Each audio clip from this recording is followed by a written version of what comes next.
Okay, we're at Masechet Pesahim, daf 67, and I'm coming you from within the precincts of the Bet HaMikdash, as you can see. And this is extremely appropriate because we're talking about the different areas of the Bet HaMikdash where different people can go. These laws are learned from the Machaneh, the desert encampment. In the desert encampment, we had three different levels: the Machaneh Shechinah, right? That's where the Aron was. And then the Machaneh Levi, where all the Levim would walk. Machaneh Yisrael is outside that, then beyond the entire encampment. And each one of these areas is parallel to an area in the Bet HaMikdash. So the Machaneh Shechinah would be in the temple itself. That would be within the building and also the courtyard up the stairs. This is Sha'ar Nikanor here behind me. And so within that area is the area of the temple. And that area, only pure people have to be tahor in order to go there. Within the Temple Mount, Machaneh Levi is the entire Temple Mount. So that would be this outer courtyard and the rest of the area around the Bet HaMikdash. And in that area, someone who has corpse impurity is permitted to walk there, and not Zav or Mesora. And then you have the Machaneh Yisrael, which is parallel to the entire city of Jerusalem. Within the city of Jerusalem, tahor people, corpse impurity is permitted, and Zav also is permitted, but not Mesora. Mesora is the worst category. Mesora has to leave the encampment altogether, has to leave the entire walled city of Jerusalem, and perhaps even other walled cities. So the Mesora is totally out. Okay, so we're going to be coming back and referring to this many times tonight. And how do we know? What's the source for this? It's actually two Pesukim. One in Vayikra Yud Gimel is talking about the Mesora, the leper. Badad yeshev mechus lamachaneh moshavo. All the time that he has the skin disease, and he's tameh, and he has to sit alone outside the machaneh altogether. Good. So he's the worst. And the other we learned from Bemibar, where it says Savet b'nei savi shaluchu mina machaneh kol sarua v'chol zav v'chol tameh lanafesh. This is the very instructions in making the encampment. It gives three categories: saru, azav, and kol tameh lanefesh, which means corpse impurity. And so we assume these are not all the same level, because you see corpse impurity, Mesora is the worst. So kol sarua is the worst. He goes out of all of them. Zav has to go out of the second level, the Temple Mount, but isn't permitted in Jerusalem or Israel. And tameh lanefesh is just permitted somewhere, but in the Temple Mount, but not in the temple itself. Okay, and the next pasuk is also going to mention Machaneh and Machanehem, and so the V'lo with Machanehem, that our encampment should not become impure with those people coming into it. Okay, once you have this background information, the rest of it should be pretty clear. We're going to ask a question about the Mesora. If he does go into an area where he's not supposed to in any encampment, does he receive lashes or not? Rav Hisda is going to say no, but the Baraita is going to say yes. We're going to explain that's actually a machloket Tanaim. The Shimon says no, the Yehuda says yes. And their machloket depends on how you interpret these pesukim, especially the word badad, whether that's an extra word or not. Good. So let's go right to the Gemara. Amar Rav Hisda, Mesora shenichnas lifim mechisato patur sheneemar badad yeshev mechus lemachaneh moshavo. A Mesora who is not allowed to go into any encampment. Let's say he does not receive lashes, even though it's a lav. He's not supposed to do. This is a category called lav hanitak le'aseh. When maybe has something that says you can't do this, but if you do it, then here's a remedy. Like you can't leave any of the Pesach offering over until the next day. But if you do, then you have to burn it. Anytime you have a lav hanitak le'aseh, that aseh gives you a remedy to how to get out of it. In that case, you don't get lashes. So in this case we have regarding the Mesora, badad yeshev and mechus lamachaneh moshavo. So the remedy for him going into the camp, he gets a lav, but his remedy is to leave the camp. So that there you go. As long as he goes to badad yeshev and he goes outside once again, he's okay. Therefore, he should not receive lashes, lav hanitak le'aseh. badad yeshev lebado yeshev mechutz lamachane moshavo katuv nitikol laaseh. Badad gives the basic rule that he has to be by himself, and the next part teaches that this is a remedy in case he violated. All right, good. So that's Rav Hisda. He's lenient on the Mesora, no lashes for him. We have a question from a Baraita that says a Mesora that does go into one of the camps, he gets 40 lashes. There you go. That's a clear contradiction. We continue just with the rest of the Baraita. Zavin v'zavosh nechasud ifnim mechisatan. Ba'in, also someone who's zav and zava, who have these emissions, they also get lashes if they go into an area they're not allowed to. Tmei emet mutali kanes lamachane leviyah, but the emet is allowed to go even into the encampment of the Leviim, which means the Temple Mount, but not into the Bet HaMikdash itself. Okay, so that's the contradiction. And by the way, here's another depiction of the Bet HaMikdash, right? So this is Sha'ar Nikanor, and in here is the place where only pure people could go. But someone who has a corpse impurity could go to this courtyard and to the entire Temple Mount. This Nikanor is called Sha'ar Nikanor because it was donated by a man named Nikanor, whose ossuary we actually found on Mount Scopus. It's written on it in Greek, the bones of the family of Nikanor of Alexandria, who made the doors, right? He donated that gate. That's amazing to be able to find that archaeological reference. Okay, now we ask, we continue. The Baraita continues and says, not only someone who became tameh from touching a dead body, but also the corpse itself is allowed to be brought into the area of the Temple Mount. How do you know? Before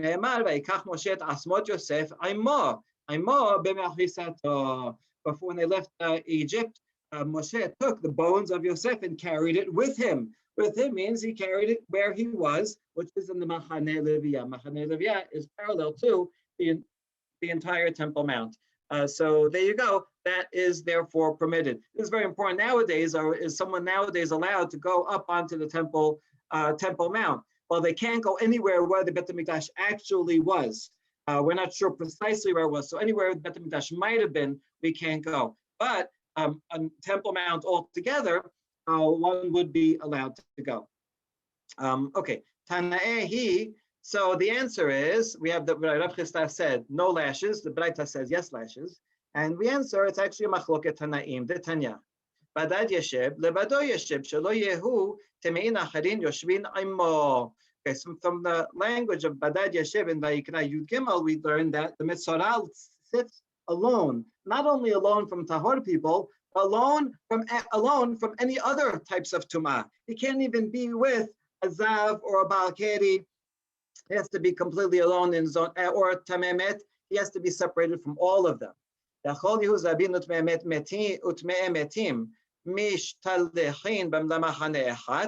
fine. Now I know that a Mesora has to be on his own, but maybe Zavin who are impure and those who have corpse impurity, maybe they can be together outside the encampment, but in one together.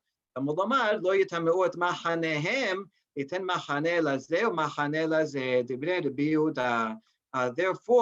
the next pasuk here, machanehem, is in plural, which means that there's more than one area where the Tameh people will go. So one separate one is for the Mesora that we learned from Badad, but even within this category of Zav and Tameh Nefesh, they also have to be separate. We need 3 different quarantine areas. Okay, that's the opinion of the Yehuda. So you see, according to the Yehuda, he requires the word badad yeshev in order to teach the basic laws of who goes into which camp. Therefore, badad yeshev for him is not extra, and therefore it's not a lav hanitak le'aseh, and so it's just a lav. This is not a remedy, but it's just a prohibition, and any regular prohibition does get lashes. So the Yehuda would agree with the Baraita that we quoted, that a Mesora that enters, the Machaneh does get lashes. This is opposed by Rabbi Shimon Omer, And Rabbi Shimon says, I basically agree with your law, but I don't need the complexity of your derivation. I can learn it in a simpler way.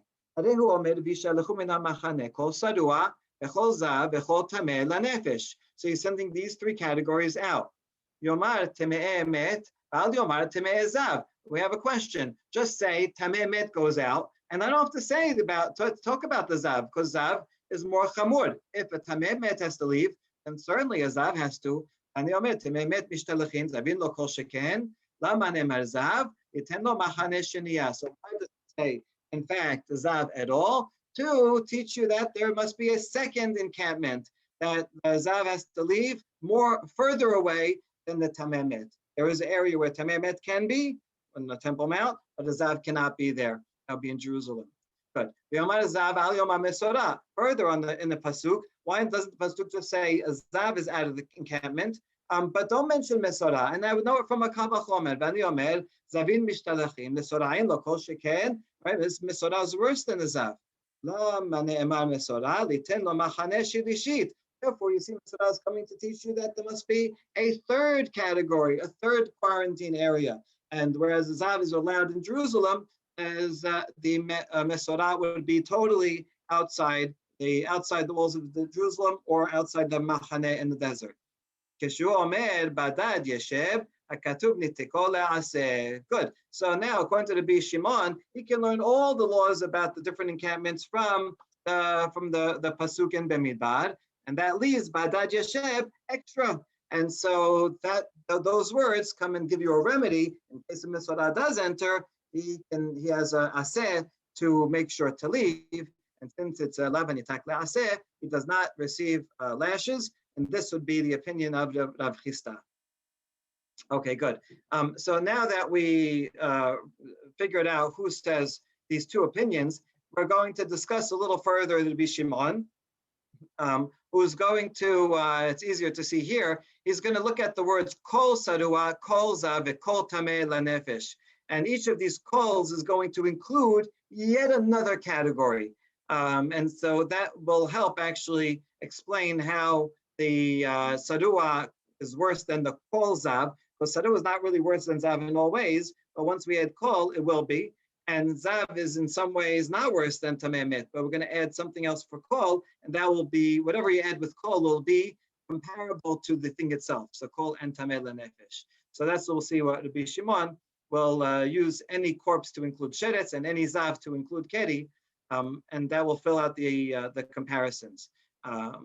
Okay, a note about all these comparisons. There's many types of tumah, and each one is more stringent than the other, but in different ways. Some of them are easier to get. Some of them are easier to become purified. Some are more transmittable.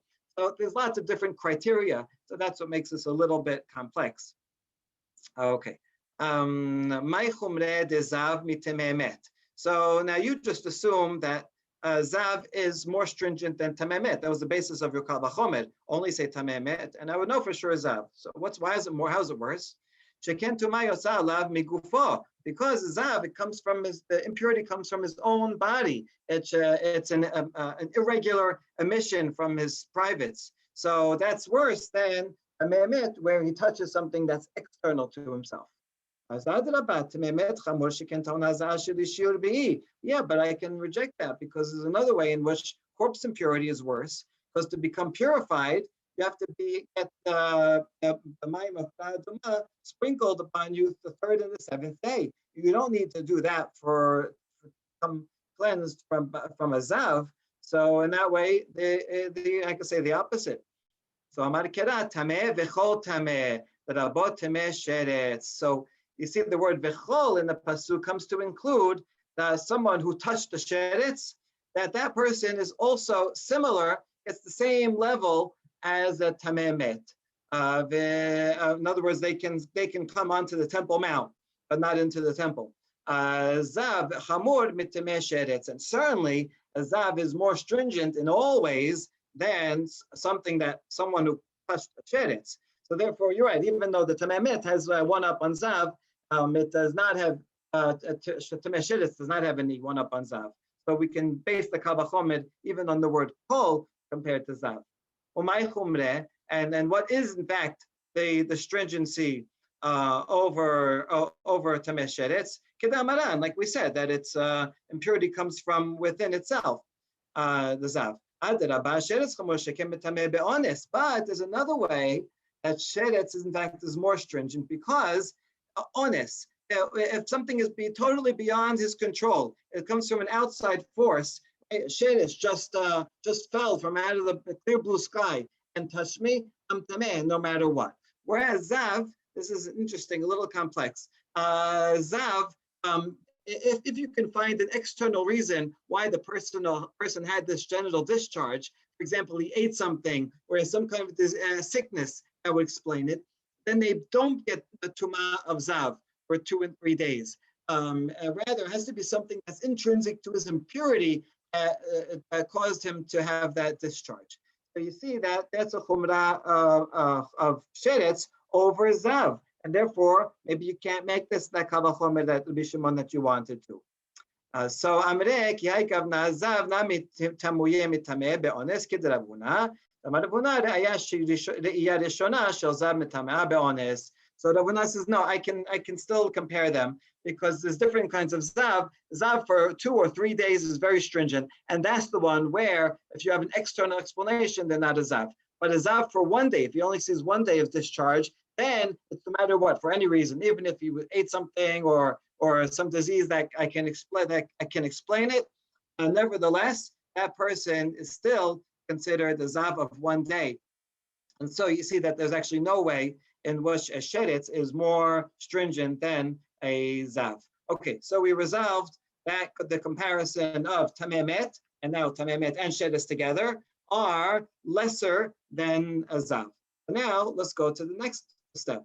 Ma'chum read the Mesora mizav. Rabbi Shimon said, I could just write zav, and then I don't have to write Mesora. And I would know for sure if zav is sent out, so for sure Mesora is sent out. That was the basis to say that Mesora has his own camp. But in what way, in fact, is Mesora worse than a zav? Sheken ta'on piri'ah u'pirima v'asur b'tashmish hamita.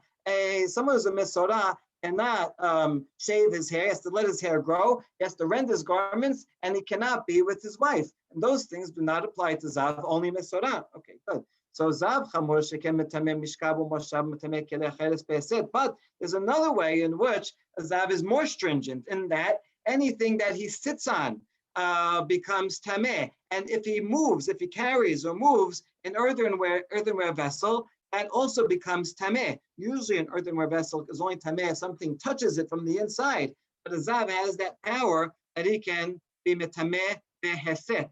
That's what that's called. And that applies to zav, but does not apply to Mesora. So you see that zav is actually more stringent.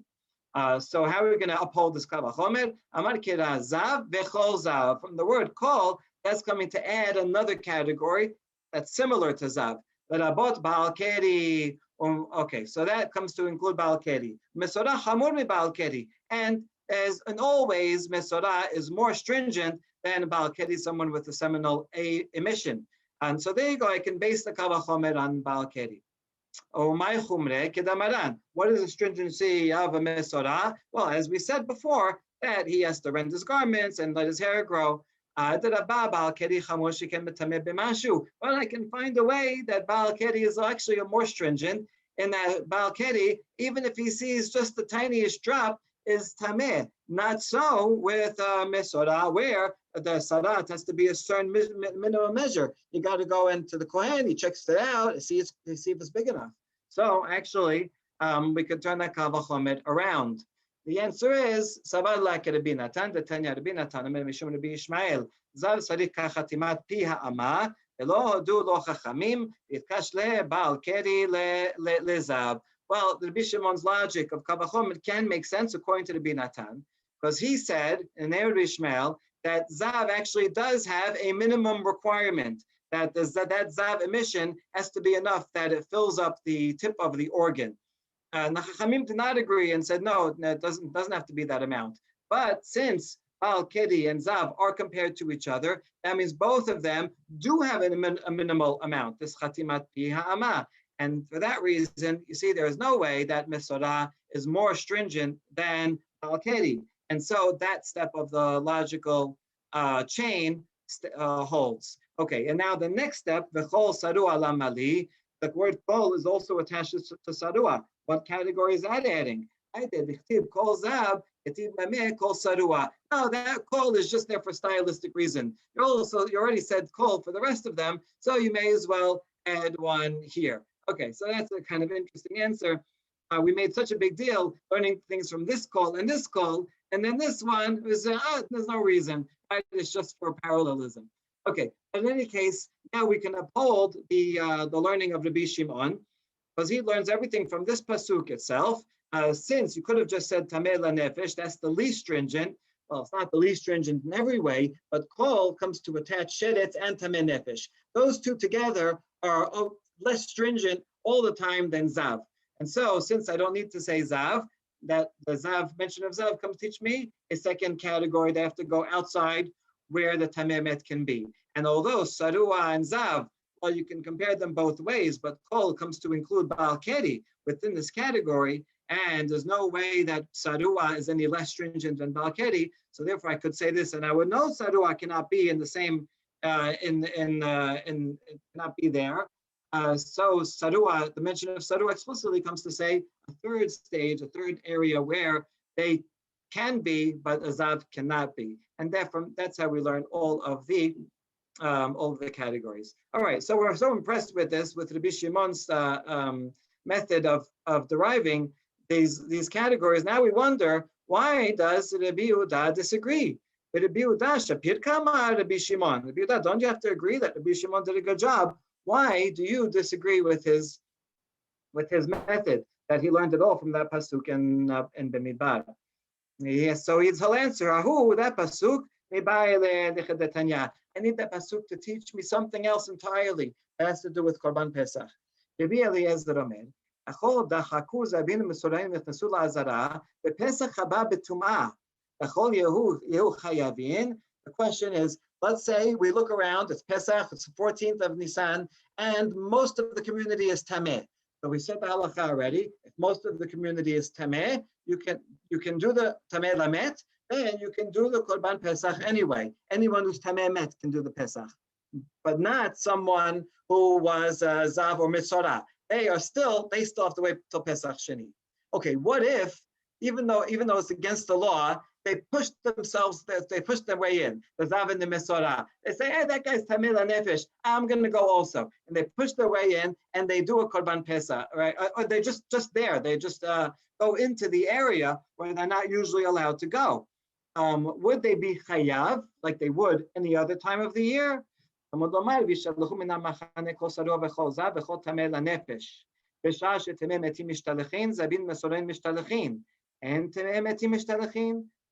Mesoraim Mishtadachin. Right? An amazing halacha that this pasuk says, teaching you that when would you throw out, meaning say chayav, the sarua and the zav, when the tameh nefesh would also be thrown out of the Bet HaMikdash, which would be most of the year and any normal year. However, but if it's the 14th of Nisan, and most of the people, true, this would apply to Korban Tamid also, right, as we said. So any time that most of the kahal is tameh lamet, and therefore they would be allowed to enter the temple. In that case, Zav and Mesora, if they push themselves their way in, although they're not allowed to, they would not be chayav karet for doing so. Okay, so Rabbi Yehuda uses that pasuk for this teaching, and that's why Rabbi Yehuda cannot use this pasuk to teach the three levels of exclusion. So that explains it. Okay, good. Now we're going to go back and analyze each piece of this thing whatever you added, and according to Rabbi Shimon, right? He said any corpse includes a sheretz. Any zav includes a baal keri, and when both of them, both the zav and the baal keri, are out of the Temple Mount. We're gonna show a support. This supports Rabbi Yochanan, but also we're going to bring a challenge to this assumption. Okay. Amar mod zav v'chol zav l'rabot baal keri. The word v'chol comes to include baal keri, that they also can be any place where a zav can be, meaning in Jerusalem, but not on the Temple Mount. This supports Rabbi Yochanan's statement One thing Rabbi Yochanan says that the tunnels under the temple are not sanctified. It was really interesting, even though they're right under the Bet HaMikdash area. If you walk around there, it's okay. This is actually also very practical because the temple tunnels, right now, the place where you walk is still outside where the Kotel Ma'arvi is, outside the Temple Mount. But they theoretically could dig under, and I know there was a time that they for sure started digging under. Maybe there's secret digs now, but they wouldn't be, they would be very controversial. So I don't know if they're actually doing it. But if and when someone would dig underneath the Temple Mount, that would, the tunnels that are dug under there, and they had tunnels back then, those are not kadosh, and so someone tameh is allowed to go underneath. Okay, that's interesting. And that's not relevant for us. The other thing Rabbi Yochanan said is, Baal Keri mishtaleach, hus lishtei machanot.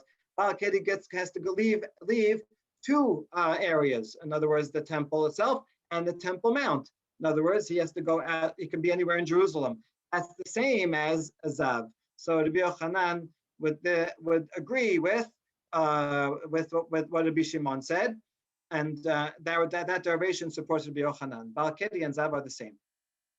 Okay, that's the same, that's good, but now we have a challenge from a Mishnah. Metibe Baal Keri maga sheretz. So that's all it says, that Baal Keri is like someone who touched a sheretz. So what does that mean? My love, the machanotam. Does that mean that they're the same in terms of where they could go? Well, we said a sheretz, maga sheretz can go like a tamemit, can go on the Temple Mount.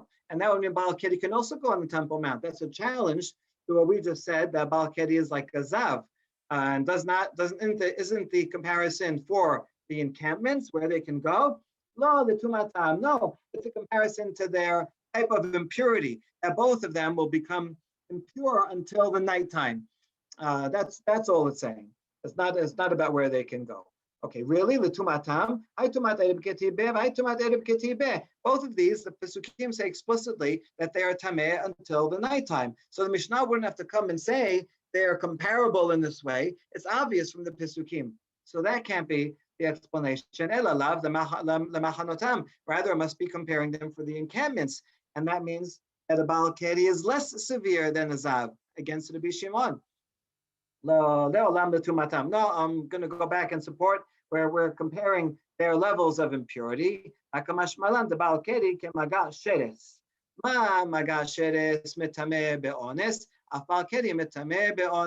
comparison, is regarding something that happens to them against their will, from an outside force that they couldn't help. Just like a sheretz, if it just falls on you from the blue sky, it's still tameh. So too, Baal Keri, no matter how it happened, that person is still tameh and honest, even if it's an outside force.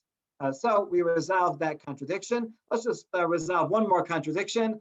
Metibe bo'al nida kitemeh met. So someone who sleeps with a nida becomes tameh like a tameh met, meaning that they can go onto the Temple Mount, right? Lemai ilema letumatam hai tumat shiva ketibe hai tumat shiva ketibe. So if you're going to say, no, we're not saying for the encampment. Rather, at first we're saying for their level of tumah. So is it for the level of tumah? This one, they both become tameh for 7 days. And so, but both of these are explicit in the Pesukim that they are tameh for 7 days. So you wouldn't have to compare it for that. Rather, the comparison is for where they are allowed to go. Now, since this is the continuation of that Mishnah, so since this clause is talking about the encampment, so too the beginning of the Mishnah is also talking about the encampment. And therefore, right, the beginning of the Mishnah was comparing Baal Keri to sheretz. And so that would mean that they can go into the same encampment, and Baal Keri is less stringent than the Zav. So we're reopening that question. Now we say, no, midi ilia, hagedita, hagedita. Are those the same? No, I could say this is this category, and that's that category. Not everything in the Mishnah has to line up precisely. One of them could be a comparison in encampment and of Tumah, and this one could be in a comparison of the encampment, and that would be just fine. There's only one more question, only one more challenge. So let's just do this. Mesora hamor mizav, zav hamor mitemeh emet, asa ba'al keri shetemeh emet hamor mimenu. Okay, this Baraita follows the same structure we saw before, that Mesora is more stringent than Zav, and Zav is more stringent than Tameh Emet. But then it adds a phrase and says, Yatsa Ba'al Keri. Ba'al Keri leaves one of these categories. We're not sure what it's leaving. Why? Because Tameh Emet is even more stringent than a Ba'al Keri. Okay, so it's leaving one category and then is similar to something else. We're trying to figure out what this means. Ma Yasa, what do you mean it left? Lav Yasa Mikilal Zav. Must mean that it was originally, we thought it was part of Zav, and so we say no, it's not like Zav. It's actually even less than less than Tameh Emet. And according to that, just like a Tameh Emet can go onto the Temple Mount, for sure Ba'al Keri should be able to go onto the Temple Mount. And that would be a question for what Rabbi Shimon derived before. So if Tameh Emet can go Machane Leviyah, this is even less. So for sure it should be allowed. That's the question. And we answer, Lo Yasami Machane Tameh Emet, V'nichnas Lit Machane Tameh Zav. No, the Yasa is it's leaving the category of Tameh Emet, because even though it's less stringent in many ways than Tameh Emet, nevertheless, they're going to have to sit in the same place as the Zav. And